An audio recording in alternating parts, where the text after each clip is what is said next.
Paramount Plus.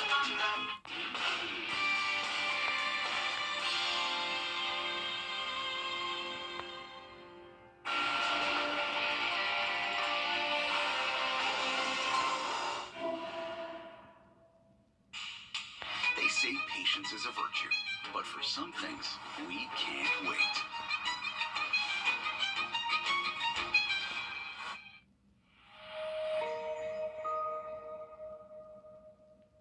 Were fired at a vehicle and everyone involved left before officers arrived on scene. Later, officials went to Aiken Regional Medical Center where they found one person with a non-life-threatening gunshot wound they believe is connected to the shooting on Whiskey Road. Anyone with information is asked to call the Aiken Department of Public Safety.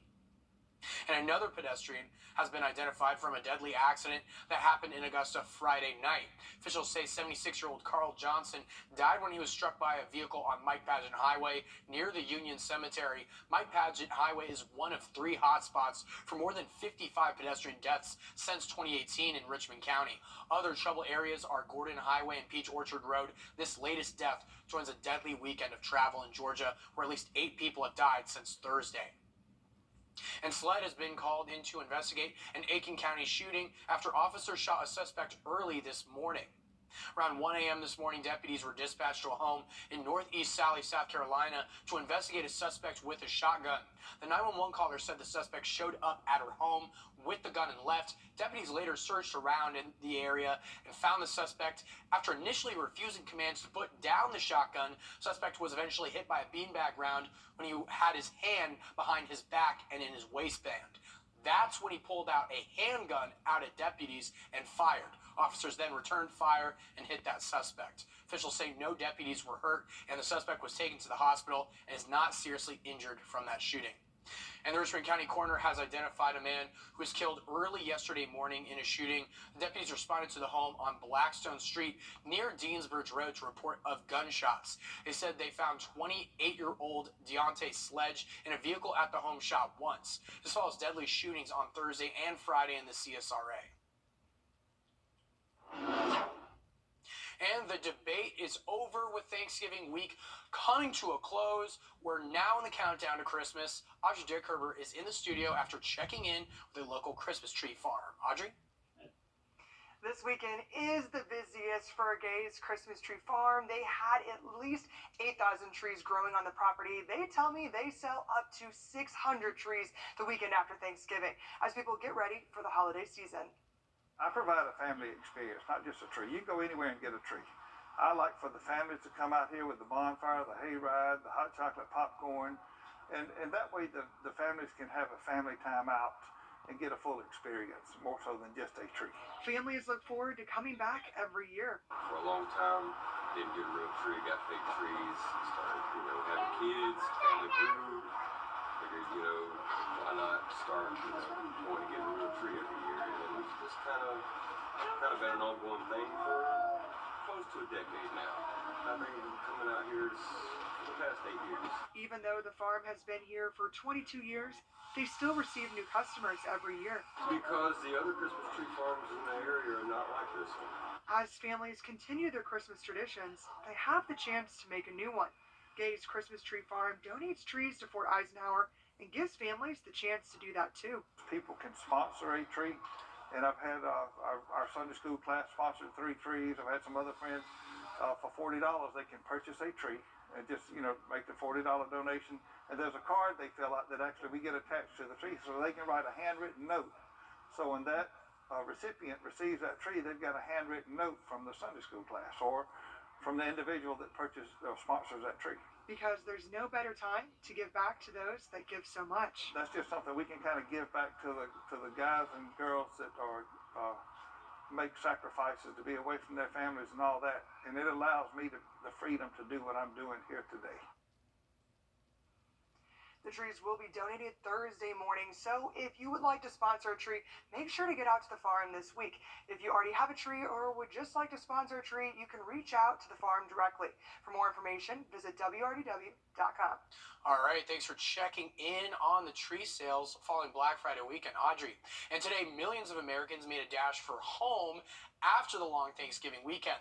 For those in the Midwest, snow slowed down some travelers. For flyers, the sky was a busy place. An estimated 30 million passengers flew over a 10-day span. CBS's Elise Pearson is at Los Angeles International Airport with more. Frustrated flyers are up against long lines and packed planes in what could be the busiest travel day ever. I just want to go home. A record 2.9 million passengers are expected to go through U.S. airports, prompting many to plan ahead. You're several hours early. Yeah, because we didn't know it was going to be packed because of Thanksgiving. Snow and rain will slow some of those travelers. Andy Fitch watched Chicago weather alerts all day. Apparently, it's been snowing all morning, so we're here early so that we can get back and find out what's going on. Hopefully, nothing gets delayed. If it's delayed, what is that going to do for you heading to work tomorrow? I mean, I think I'll just have to skip out on some sleep. Also facing a bumpy ride, drivers. With about 49 million people expected to hit the road this holiday period, experts predict traffic jams across the country. Some Americans are hoping to avoid the crowds by driving or flying Monday, but they could still face the same travel headaches.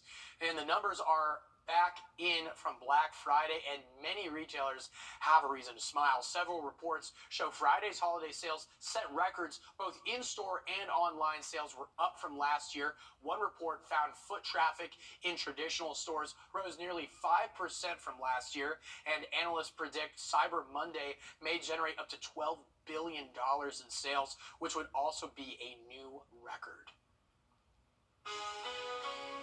Well, coming up, an American hostage was released. Coming off a holiday weekend, did the Hunger Games stay in the top slot at the box office? Top 5 estimates coming up next. Emily? Well, a cold start expected for our Monday morning, but plenty of sunshine coming our way, and I'll let you know about that coming up. Why? First just got faster. A Disney animated musical and a Ridley Scott historical drama challenged the champ at the weekend box office. Who came out on top, though? David Daniel has our early estimates for the top 5 films from Friday through Sunday. I used to love this town. The holiday horror film Thanksgiving took 5th place, carving up $7.2 million. Trolls Band Together fell to 4th place in its second weekend out, grossing $17.5 million. Wish opened with $19.5 million. Not great for a film with a $200 million production budget. General, we are discovered. Good.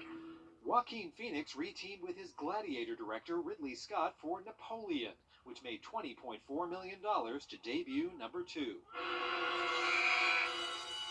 Right.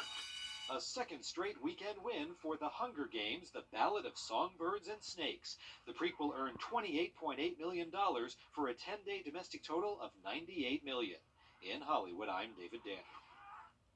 For the 5-day holiday weekend, the top 5 finished in the same order, with Songbirds and Snakes taking in an estimated $42 million and Napoleon following with $32.5 million. Oh my gosh, I remember the first time I saw the first Hunger Games in 2012, 11 years ago. I saw that like 3 times in theaters. So, of course, even Ridley Scott can't stop the power of the Hunger Games when it comes to the theaters. I'm going to have to check that one out. I'm excited about that, actually. Normally, I'm just kind of here for the movies, but I'm excited about this one. Normally, we're showing these horror movies, and I'm not liking it. But best audience, they always come back to the theaters every year. Yeah. So, there you go. It'll be pretty cool.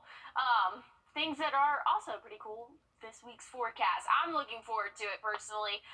We do have a cold front that has moved through, and you can kind of see so those different temperatures. New Orleans sitting at 57, but then it's 39 in Lexington, 36 in Memphis. But we kind of had that backdoor cold front for us that we talk about a lot, bringing some colder air for us, because again, that cold front's not quite here yet, but we are still feeling that cold air for our overnight hours. We can expect to see maybe upper 30s in some spots, low 40s in others, but we're going to start off the day clear. Going to see mostly sunny skies throughout the afternoon, so we'll warm up into those upper 50s before the day is said and done. A little bit of cloud cover for the overnight hours, but still going to see plenty of sun for our Tuesday, warming up into those middle 50s, so actually a little bit cooler than what we can expect for our Monday for us. And here's Birdwatch forecast for what you can expect tomorrow. Again, starting off a little bit on the cooler side in those upper 30s, low 40s, but we'll see those middle 50s by noon, upper 50s when the day is said and done. But again, plenty of sun to start off our week, but things change as we get into the middle of the week, and by the end of the week, we could see some showers for our Friday, and that could last through the weekend. So unfortunately, looking like some rain is still in the forecast for us, but temperatures are actually warming up as the week goes on. We got to pay attention to the start of the week because we're going to see temperatures right around freezing for several nights in a row. So definitely time to turn on the heater there, but by the end of the week and into the weekend, we're not going to need it. We'll have to change out the heat for a rain jacket, Craig. I mean, being from Virginia, I don't mind these temperatures, but people around here, I believe they use the phrase the S word, being snow. I mean, I'm hearing freezing. I'm seeing 30s. No. Oh, nope. Nope. Nope. Okay. Cutting it off there. Okay, Yeah, we're cutting it not off there. not All right. expecting any snow at all, but it's some cold nights for us, Craig. But I agree with you. This is a great forecast in my book. Oh, yeah.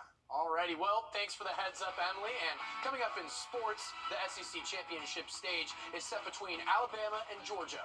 Both coaches took to the phone lines to answer some of the most pressing questions to start off championship week. That's all new coming up next. And as we head into break, here's a live look at the Las Vegas Sphere with your winning lotto numbers.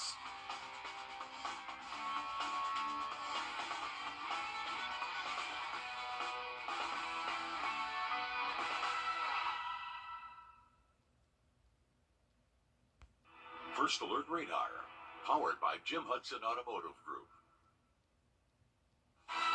On your sideline, sports brought to you by the Hawk Law Group. The weeks are flying by way faster than I think any of us anticipated. Let's see, we've marked off the holidays, big matchups, but none bigger than this week when the Tide and Dogs finally meet again on the SEC stage. It's been relatively smooth sailing for the Dogs. Don't get me wrong, they've given us days where we couldn't see over the waves, and as of Saturday, they completed their third straight perfect regular season. Georgia passed Bear Bryant and Gene Stallings for the longest win streak in SEC history at 29 games. Number one came right after Georgia's loss in 2021's SEC championship. This matchup is not the same as that. In Kirby Smart's first press conference, he said that this one feels different. They got talented players all over the place on defensive and offensive line. Their line of scrimmages are big and physical, which that always is an identity of an Alabama team. You know that. But this one has been very unique. They play really hard. They play well together. They respond for each other. They've been in some tight ball games and made some big time comebacks in games. This Alabama team comes in as the highest ranked opponent that this Georgia team has faced this season. They've had some close calls trailing heading into the third quarter and narrowly escaping in the fourth. The most recent coming from the Iron Bowl, beating out Auburn with 32 seconds left on the clock. It's almost the same scenario as 2021. They beat Auburn in overtime. The next week, they met Georgia in the SEC championship. We didn't sort of channel all the passion and the great execution, in this last game, and I think that was very similar to the game you're referring to a couple years ago.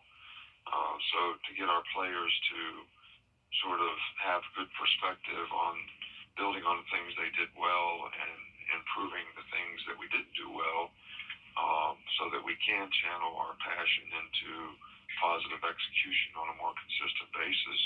I think was the focus a couple years ago, and certainly going to be the focus in this game. All right, we're going to continue to follow this all week long. It is no bowl December for the Gamecocks after dropping 16-7 against Clemson. The South Carolina put on one of their worst offensive performances this year in a last-ditch effort in the Palmetto Bowl. The Gamecocks clocked 169 yards against the Tigers. That surpassed the 209 low that they had against A&M in Week 9, and chances are it was also the last time that we saw Spencer Rattler compete for South Carolina. In his final game, he completed just 16 of his 32 passes for 112 yards.